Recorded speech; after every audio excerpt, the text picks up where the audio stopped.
This is why there's no universal timeline for grief. And this is why I have people reach out to me and say, my mom died 11 years ago, but I really want to use your services. And so it's just fascinating to me that our culture has told us that we only have 3 days or 2 weeks or 3 months or even a year. You get as long as you need.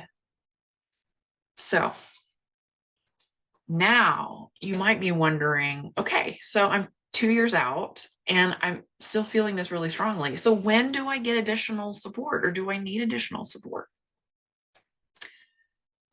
So as you've heard, people's support systems really enhance and affect how their grief timeline works. But some people don't have support systems. And so when grief happens, that's when they figure out that they really need support. And so before I jump into this, there is a difference between normal long-term grief and complicated grief. And I specialize in normal long-term grief. And I'm always listening for complicated grief. And I will refer that out if it's beyond my scope. Or like I said, I will have a client work with me and with a therapist so that we can do some of that work together from different angles. So here's some of the things you might consider to when you're thinking about, do I need additional help? So these are for when you need to seek therapist, you need to go seek medical help.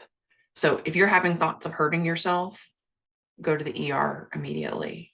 If you're having an inability to function in your daily life for months at a time, seek out a therapist.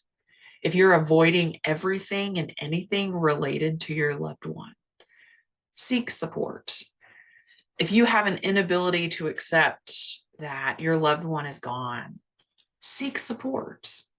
And if you are using substances, whatever those substances are, to cope with the pain, seek support. Call AA, go to an AA meeting. These are real life things. And so, like I said, I tend to work with women who are dealing with sort of normal long-term grief, not super complicated grief. And so just so you know, if you work with me, I'm listening for these things. I'm always listening, and will always make a recommendation if I think that a client needs additional support.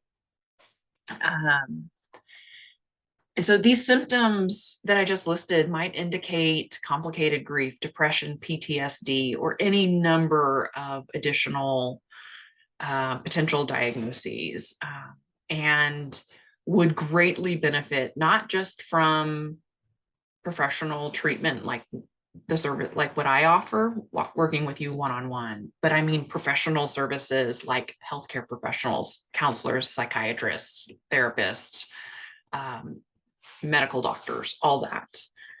So, but here's what doesn't require professional help: crying regularly months later, missing them intensely, having bad days mixed with good days, feeling different than you did before. These are all normal parts of long-term grief.